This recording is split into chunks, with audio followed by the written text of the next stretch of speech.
Felicity from Get Your Rock Out, and I'm chatting to the lovely Toby Jepson. How are you doing today? I'm okay. I'm hot and in a studio, but recovering from download, which was a wonderful experience as ever. Well, I'm really, really glad. And I mean, we kind of saw each other briefly, like knocking around the place. And I mean, I think it looked as though, you were just having a wonderful time. And by all accounts, the set went down fantastically as well. So yeah, did you enjoy it? I always enjoy download. I mean, it's kind of it's the one festival that I make the effort every single year to attend, whether I'm playing or not. Oh, really? Yeah, I mean, I've always. It was the first festival I ever went to as a kid, but it was called the Monsters of Rock. All those years ago, and I think it was 1983 or 84. I think it was, as I remember, and it was the year that I think Whitesnate headlined, and then there was but it was I went specifically because Ronnie James Dio's that solo band Dio were playing on the bill, and I was a massive Dio fan, and I went there, and as a little kid, my mum and dad let me go, and I'd drawn a picture of Ronnie's face on a white tablecloth. And I'd taken it managed to get myself to the front of the stage, and I chucked this banner, which effectively was about sort of 6 foot wide and 4 foot, and I managed to chuck it onto the stage, and it landed between his feet and between the monitors. Now, seriously, as a little kid, as a sort of 13-year-old, I couldn't believe this, And then he picked it up and held it up to the crowd, and the whole crowd was it was amazing. And then 2 weeks later, because I was an avid Kerrang buyer at the time, there was a picture of Ronnie holding my banner in Kerrang in the letters page. No, and the most amazing, I know, and the most amazing thing was, years later, Wendy Dio asked me to be one of the singers in Dio's Disciples, which was celebrating Ronnie's life, when he sadly passed away. So it was and I told this tale to Wendy. I said, as a little kid, the first concert I ever attended was a download Monsters of Rock, when Ronnie first played over here. And she said, "Oh my goodness me, that's an amazing story." And it was kind of like completing of a circle. So I've always sort of felt to myself that download as it is now is kind of for a lot of rock fans, and for a lot for most rock fans, and for a lot of rock performers in this country who've been around the block like myself, it's a kind of it's a spiritual home. I always feel great going there, and it brings back a lot of great memories, and I don't miss it. I mean, Andy Coppin's been a very, very close friend of mine for years, and he was one of the first guys to ever commit to promoting the Little Angels at Rock City when he used to book there, and he stood by us, and he put all the effort into developing the band, and so whenever he asked me to do something, like when we did Little Angels there a couple of years ago, I don't even hesitate. It's like, no, of course, and I'm sort of loyal to the laugh. I think I'll be going to download hopefully when I'm sort of old and grey and dragging my Zimmer frame behind me or whatever, Wonderful. No, I mean, it was really good to see you there. And of course, you were doing like an acoustic performance there. Yeah. And everybody loves that side of things. I think it gives you such a break from the heavier bands of the day. I mean, because down there can get pretty heavy at times. Oh, yeah. I mean, do you enjoy the acoustic stuff? Is that something that you actively like? Yeah, I do. I know, I really do, because I've written every single song I've ever written. I write from an acoustic guitar point of view, because I can remember reading an article. Well, two things. I read an article with John Lennon that John Lennon had written years ago. It was an interview. He was talking about the fact that if you write a great song, you should be able to sit and play it on an acoustic guitar and it still work. It shouldn't be. You shouldn't have to rely upon the bangs and the bells and the whistles of a production to make the track happen. It has to be about the song. It has to be about what you're talking about, what you're saying. That you have something to say in the first place, and the fact that communicates to the audience through in its simplest possible form. And that really struck me as a young writer. Oh, hang on, that's really that. Actually, I really get that, because. And also, I'm not a very good musician. I mean, I'm a very average musician, but I've never really been interested in learning how to play an instrument really, really, really well, because another thing that Lennon said was, the best thing you can possibly do is once you've learned how to play an instrument, is the hardest thing is then to unlearn it. What you should really do is learn enough to be able to write your tunes and then discover things along the way. And I get that, so, and it is a bit of an excuse of being lazy, but at the same time, I totally understand. I get that, it's not about, for me, it's not about what I do with the guitar. It's what I'm doing with my voice and the words I'm saying. And so the acoustic guitar and the vocal together as an acoustic performer, there's nothing more frightening than that, and it's also nothing more exhilarating, because it's you can't, there's nothing to hide behind. There's no big drums, you know, there's no guitars. Yeah. It's just simply you and the guitar, you know. Wow. No, I mean, I think I've spoken to a couple of people over the weekend actually who have said that they do kind of write on the acoustic first. And I guess it obviously translates into something that works usually well on both. And I'm guessing that there's always a degree more intimacy when you're doing just, you know, the acoustic side of things, because people feel as though they can get a lot more involved in some ways, but not in others, I guess. Yeah, I mean, it's just an entirely different experience. I mean, you know, there's like I said, there's something very raw and really honest about standing up there and just singing a song entirely unaided. There's something very raw about that. And actually, I find the connection between an audience a lot easier to make in that way. Rock's an entirely different proposition. You know, it's noise, it's bluster, there's all kinds of things going on. There's dynamics. You know, there's the very fact the guys or the girls are playing the instruments all together in a kind of ensemble. It's an entirely different experience, and I think both things are incredibly valid. It just depends what you're trying to achieve.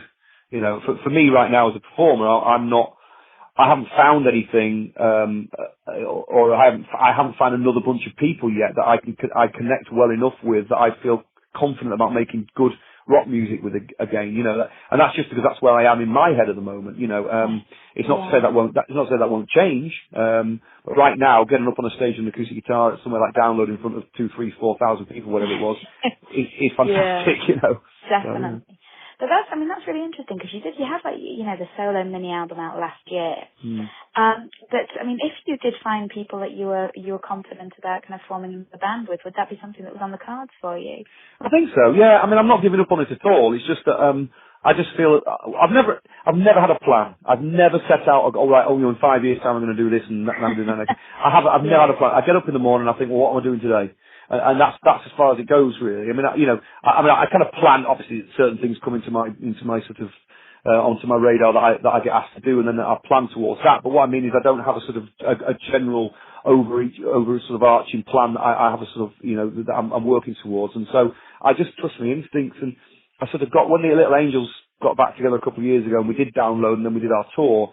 At the end of that, I sort of thought to myself, you know what? This is the band that I grew up with. These are the guys that I made arguably the best music I ever made, certainly in terms of the success level. And I don't really want to. I don't want to do this again in this way until I feel the same way that I did about them, if you like. I think it's even though it's completely different. I mean, I grew up with those lads. We grew up in Scarborough, and we were all from the same schools, and so I'm never going to find that again in that way. But there was a certain something that occurred between us all that was magic. And even though we weren't the biggest band on the planet, and we certainly weren't people's favourite band. I think we were one of those kind of bands that people loved or hated. There was no middle ground. But I like that. I think you have to be you have to sort of fly your colours. You have to be something that people either want or don't. I don't want to be something that's mediocre in the middle. I want people to talk about how shit they think it is or how brilliant they think it is, and that's the kind of point of art, isn't it? Definitely. Definitely. You want people to be able to form a proper opinion rather than just go, yeah, it's all right. Exactly.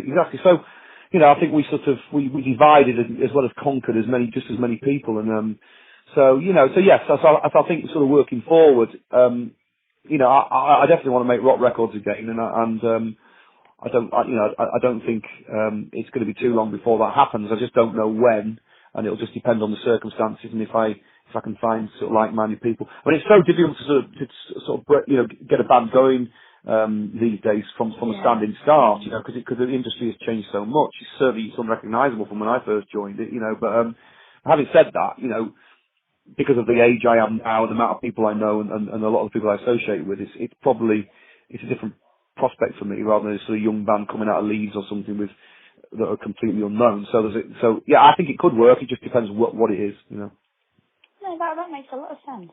And then the whole Little Angels thing, I mean, you kind of had your farewell gig at the Isle of Wight last year. I mean, is it something that you consider resurrecting again, or is it absolutely definitely the end? No, it's absolutely definitely over.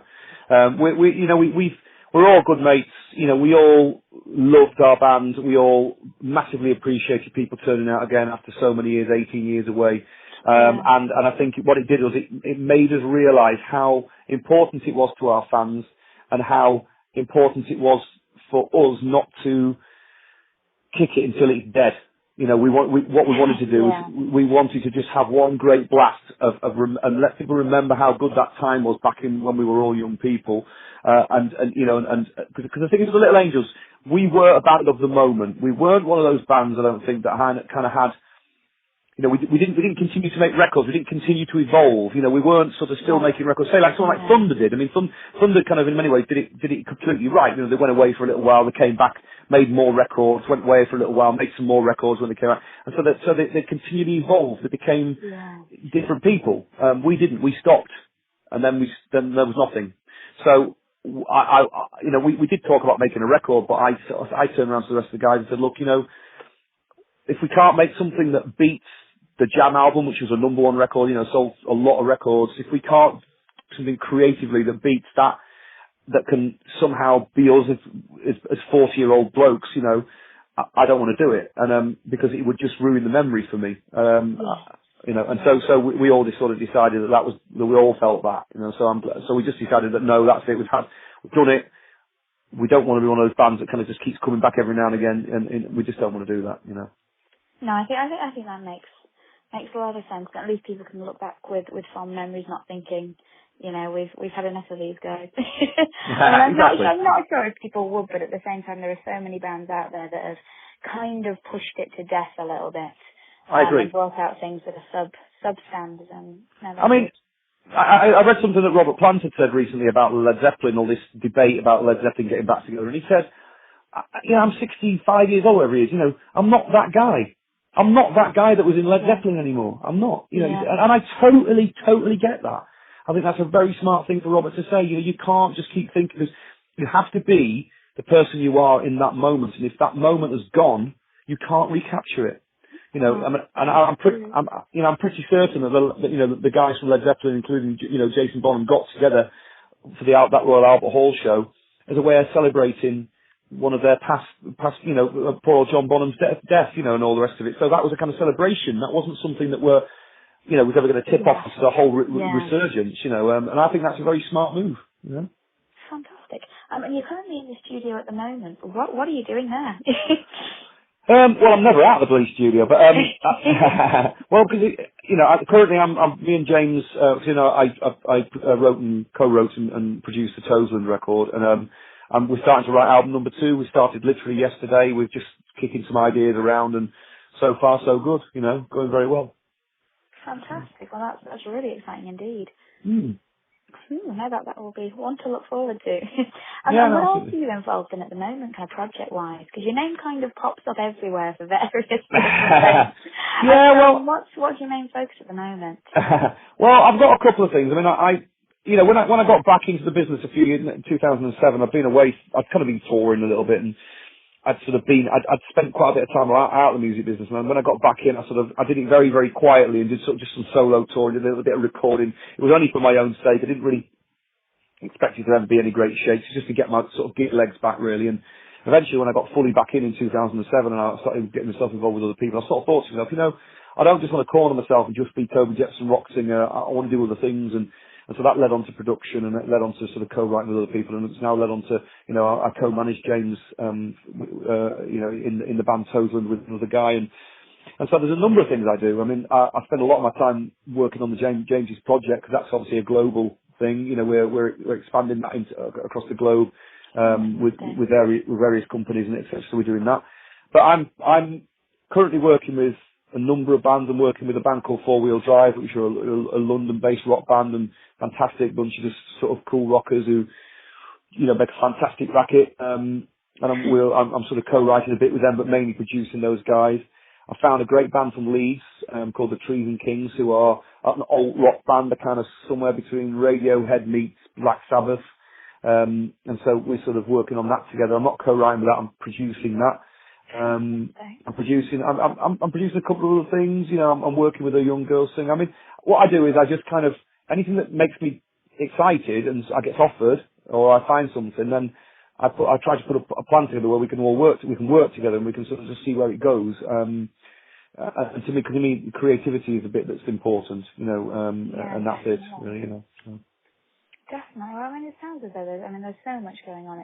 It's it's just great. And I'm glad at the thought that you'd definitely be up for the idea of another band if the right people to come along. Yeah. That's Yeah. very exciting. I'm too young. I feel too young to hang up my singing clogs just yet. But Good. But it's like I say, it just has to be the right set of circumstances. You can't. The trouble with this business is it's become so much of a business that it's people stop. I think a lot of the people in the industry cease to see that the music's important half the time, and I think that's a really strange dichotomy. Actually, yeah. And I'm of the other. I think you can't have the music, you can't have the business without the music. It's not the other way around. There is no business without the music, and so as far as I'm concerned, the only thing that matters is making the music as good as it can possibly be, and that's where my focus is. So I just don't want to do anything unless I feel confident and I've kind of got it somewhere near right.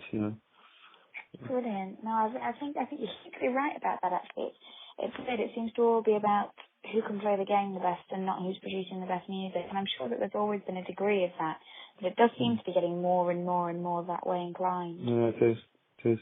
And I make no bones about it. I blame the record labels. I blame, the thing that always gets me about the music business is that, and I've always felt this, is that 90% of people that run this business, that are in control of the purse strings, the ones that actually organise this business, can't play instruments, don't know how to write songs, have never performed live on a stage, don't have a first clue what it feels like to be in a band or how music interacts with the public. All they do is they put the nuts and bolts together. So they're kind of their interpretation and presentation of it, if you like, or perception of it rather, is not correct because they don't know what energy it takes to do that. They might think they do, but until you actually physically do write music, until you are in a band, until you have experienced what it feels like to be on a stage, you have no idea what it really is, So there's a kind of, for me, there's always been a bit of a dichotomy there, really, of the people that are in charge and the ones that actually are the real currency, which are the musicians and the songwriters, Yeah, it's a weird way, kind of way round that it works.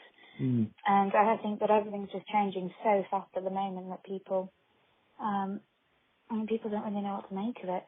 No. But, I think the one thing I think everyone has to remember is that it has to evolve. There's no point in standing still. I'm not one of the people that bemoan the loss of the old record industry. I don't at all. The old record industry was exploitative, was overpriced. We did it to ourselves. The record labels fucked themselves because they charged too much money for music at a time when they could. Instead of being sensible and realising that this business needs to last, they just took every single penny they could there and then. And look at they're reaping the rewards now. People are making music and using the internet to distribute music. The record labels are dying. They're old fossils. They don't have a first clue about how to deal with the digital revolution, not a single clue. And it's given the power back to musicians, which I support. But the big problem is reorganising this business where people can re-engage with the music and actually can revalue it. Because the trouble is that music itself has been devalued. I mean, if I hear another person in this industry say, "Oh, well, the music's just a shop front for your live playing," it's just, I'm like, hang on a minute, hang on.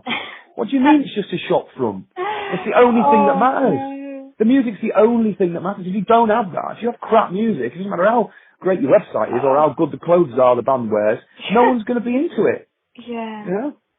So I don't understand why that attitude is permeated, but it's there, if you know what I mean. It's crazy. Yeah, completely. But, I think it'll be fascinating to see kind of what happens in the next few years. I really, really do. Yeah. I think whatever happens, it's going to be interesting, and at least we have such a huge variety out there at the moment. Yeah. There's definitely, everybody's going to find a band that they absolutely adore. And I think that has got to be a good thing when so many different genres and different kind of interpretations are able to get themselves heard.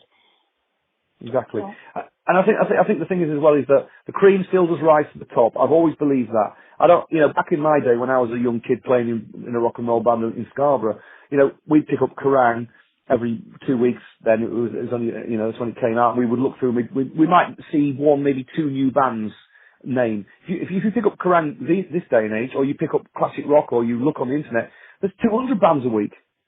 New names knocking around. You're like, who's this new person? Who's this? But I don't think it's any different. I think there's always been lots of bands. It's just that there's more ways of getting to know who those bands are now. And not all of them are good. And so, you know, end of the day, you know, the cream, I do think the cream rises to the top, and I do think that the actual people that really matter are the fans, the people that really matter are the buy-in public, the people that go to gigs who, you know, use their hard-earned money to, you know, get babysitters to come out in a cold winter's night and go and see a band, you know, 50 people in front of a band, you know, in some little club. They're the people that really run this business, because actually, without their commitment, this business would be nothing anyway. And so I trust in the public. I'm not just saying that, I do. I trust in the public. I think you put your music out, if people don't get it or can't find it or don't like it, they'll soon tell you. And that's the barometer. That's the way that you measure whether something's any good or not, you know. No, I think that you are completely and utterly right on that score. I mean, I hope that continues to be the case and that people still carry on going to live shows. I mean, I know it's suffered a lot lately, but there seems to be some kind of a resurgence going on at the moment, and more people seem to be making the effort to go to the smaller ones with the newer bands, which is always a brilliant thing to see. Yeah. So, no, we can but hope. But brilliant. I mean, thank you so much for taking the time to chat today. It's such an utter pleasure. No, thank you for calling. Yeah, no, it's been really, really lovely to catch up again. And I have no doubt that I'm going to run into you probably somewhere at some point over the summer with somebody or other doing something. Hopefully so. Yes, absolutely. So no, that's a pleasure to talk to you, and you know, and I'll see you again sometime. Yeah, you too, and see you soon. All right, thanks a lot.